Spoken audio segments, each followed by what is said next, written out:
Bureaucrat's murder looked like Gangland hit. 2 bullets. One in the head, one in the neck. And that was the end of Deputy City Planning Commissioner Phillip Rimmington, 42.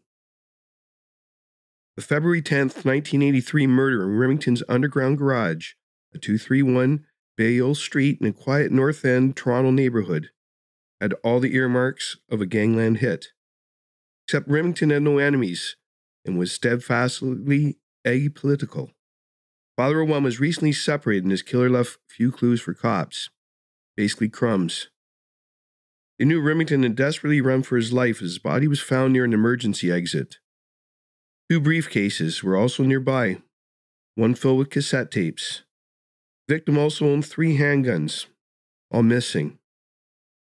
So was it work-related in his dealings with developers, personal, or a random robbery? Join me this week as we try to unravel this unsolved murder.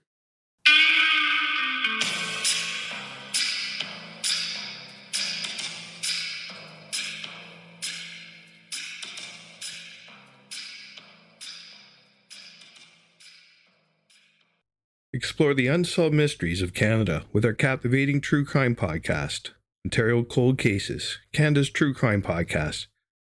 As we piece together the evidence and follow the trail of clues, we invite you to become a part of our mission to solve these perplexing cases.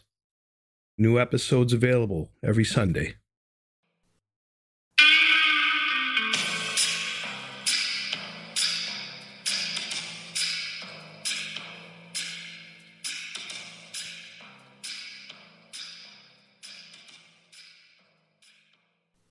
They said Phillip Rimmington could have had almost anything he wanted.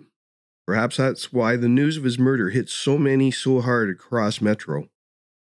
No one who watched him steadily scale the ladder of government responsibility doubted he could go as far as he wanted. He is the highest-ranking government official ever to be murdered in Toronto. Remington attended the University of Toronto where he played fullback on the football Blues, graduating with a degree in geography and a master's degree in urban planning. After graduation in 1967, he began a 15-year career with the provincial government, the Ministry of Lands and Forests, now Natural Resources in Thunder Bay. Phillip Rimmington, 42, became Planning Commissioner John Bauer's deputy in May 1982 after a career in planning at the provincial level.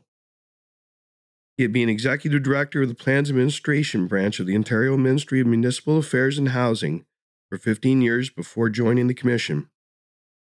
Ray Biggert, executive assistant to Metro Chairman Paul Godfrey, said Mr. Remington had been working on a lot of major assignments within the municipality.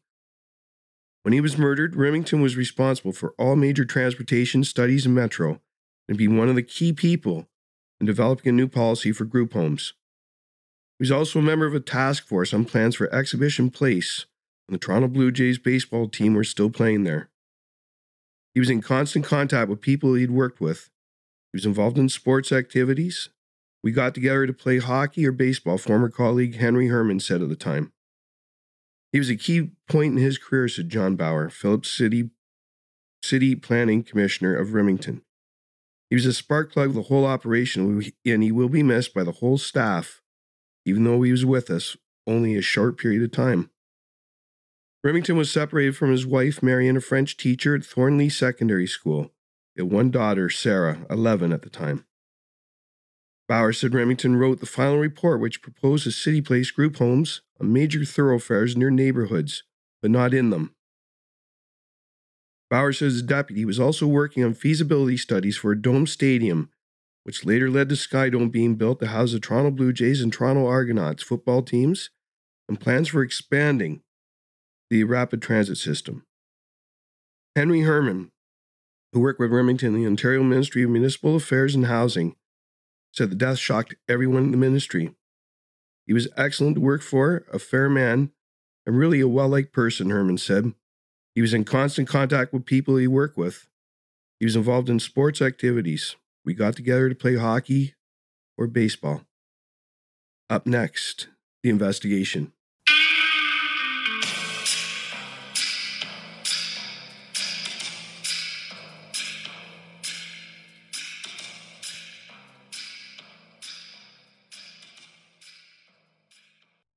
The investigation. This episode is brought to you by Nickel Investigations. Shortly before 8 a.m. on Thursday, February 10th, 1983, 42-year-old Phillip Rimmington, Toronto's Deputy Planning Commissioner, was shot dead with a .22 caliber handgun in the parking garage of the apartment building where he lived, 231 Balliol Street, near Mount Pleasant Road.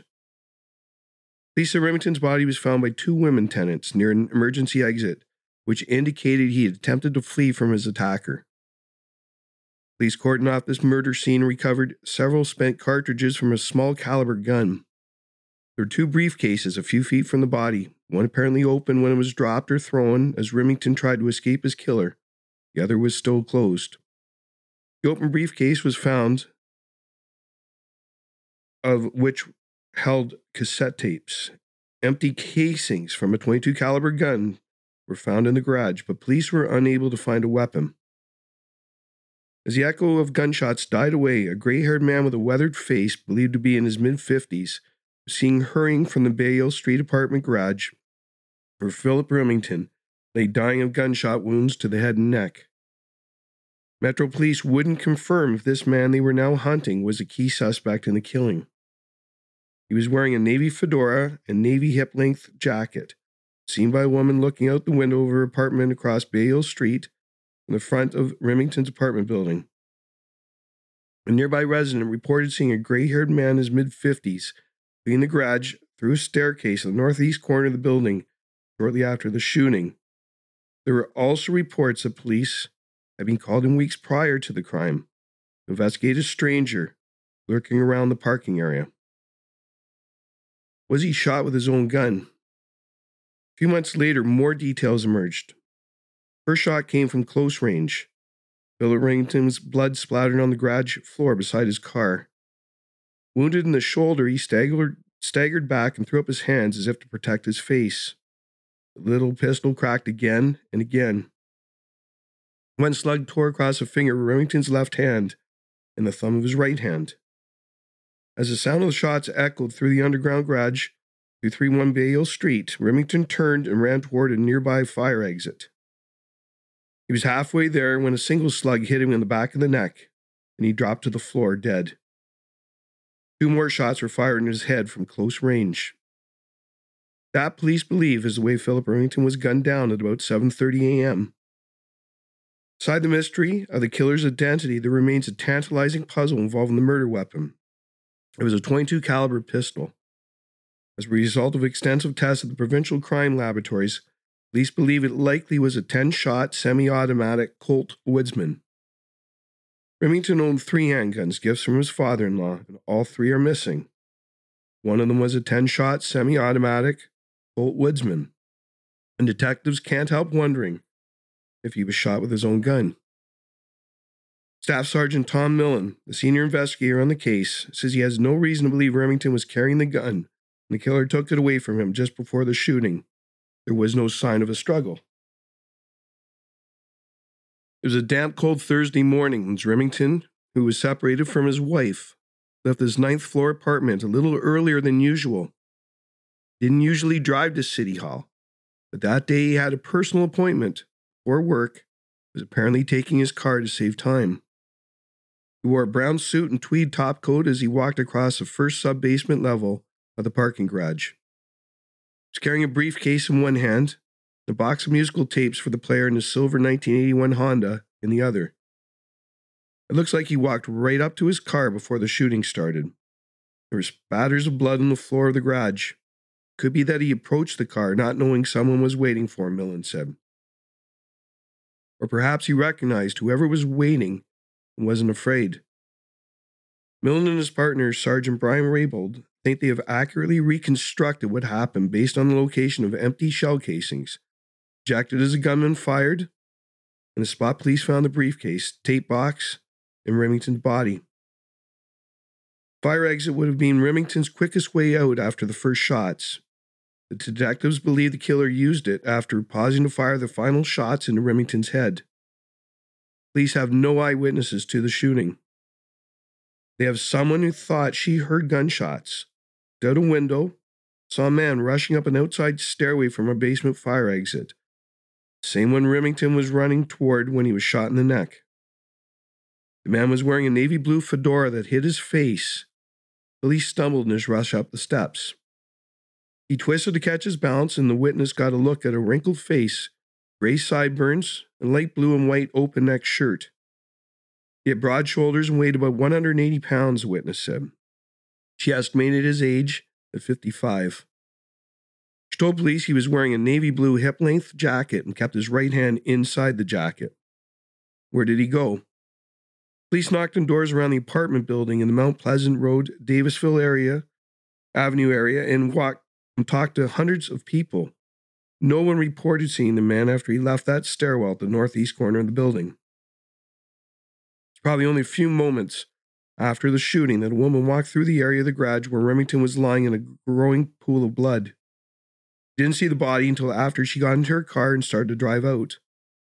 At first, she thought it was someone who had collapsed. She stopped to see whether she could help. Then as another woman approached, she saw the briefcase and the tape box. It was obviously something serious had happened. She sent the other woman to call the police. First policeman on the scene needed only a brief glimpse, then called for homicide detectives. In many murder investigations, the motive is soon discovered, and that usually leads to the killer. Millen, a Metro policeman for 20 years at the time, and Raybald, who had spent 14 years in the force, soon discovered the slaying wasn't that simple. Could robbery have been the motive? Not likely, because nothing appeared to be missing. He was robbed. We don't know yet what was taken, Millen said. Had he made enemies at work? He was not highly political. Millen said police found no hint of anything that would provide a motive during his rapid rise to top bureaucratic posts. Up next, theories.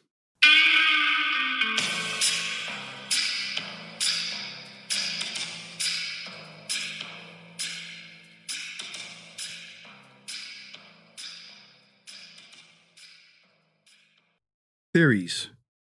This episode is brought to you by Nickel Investigations. There are certainly some questions that have never been answered or even addressed in any media reports.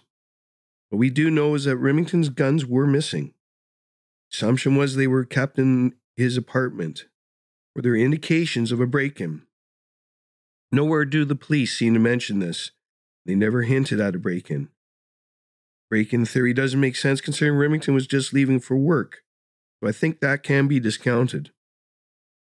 Was he carrying the guns with him then? Was he meeting someone to sell them to them? Surely if you're meeting someone to sell them a weapon, you wouldn't bring it loaded with ammunition. It is possible this was the case, the killer had just brought ammunition with them. More likely they would have also brought their own gun and just taken the weapons from Remington. But if Remington was bringing the guns out to show a buyer, he likely would not have been still holding his briefcases. It does seem more likely he was surprised by the killer, but that still doesn't explain what happened to the guns that Remington owned. We know he was leaving early to keep an appointment with someone, which was not his usual routine. So who was he appointment with? Was that determined? Someone waiting for him in the underground parking for a meeting? Or were they targeting him? Doesn't seem to be just happened upon someone. Seems very likely that the appointment was the key. We give the killer the almost exact time Remington would be leaving, and we'd also know he would be using his own vehicle parked in the underground parking. So again, who was that appointment with? Controversial work developments. Douglas Floyd, who is Metro's executive director for economic development, was a close associate of Mr. Remington.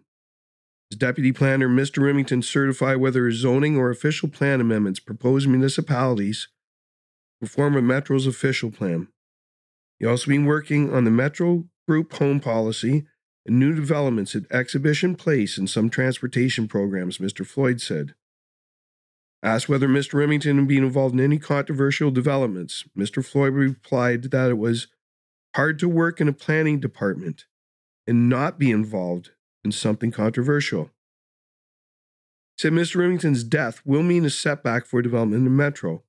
We'll have to see what we're going to do about some of these planning projects that he had under his wing. Was it possible that Phillip Rimmington was blocking a development proposal or maybe helping a certain developer receive preferential treatment? perhaps taking bribes and asking for more money. There doesn't seem to be any indication of any of this happening, but considering the gangland aspect of the shooting, it does seem plausible. Judging by all reports, Phillip Rimmington would never be the type of person to take a bribe, so perhaps he was standing in the way of a development. Was it a coincidence just 1 week prior to the murder of Phillip Rimmington? First posting relating to the Board of Governors of Exhibition Place was listed in the Toronto area newspapers. This new group had been preceded by the CNE Association, who lost much of its power to the new board that was an arm of Toronto Council. This new group began not to just run the annual Canadian National Exhibition, but also the development of the grounds. Sympathy is all. Sympathy was just about all that the dozens of people crowding the small church in Thornhill could offer. Everyone struggled to understand why Phillip Rimmington had been murdered. Was a robbery gone wrong? Did someone mistake him for someone else? Even Metro Police were unable to explain why he'd been killed. Phillip Rimmington was also the chairman of Answell Court Foundation and spearheaded a seniors' residence to be built in Thornhill, 17 Eliza Street. June of 1981, there was optimism the land for the seniors' residence would be acquired and construction completed by 1982. I don't believe this project was ever completed, at least not at that site. Today, more than 40 years later, the murder of Phillip Rimmington has still not been explained, much less solved. Maybe someone listening to this episode finally have the key to this Ontario cold case. Thank you for listening. This has been Ontario Cold Cases, Canada's True Crime Podcast, available wherever you listen to your favorite podcasts.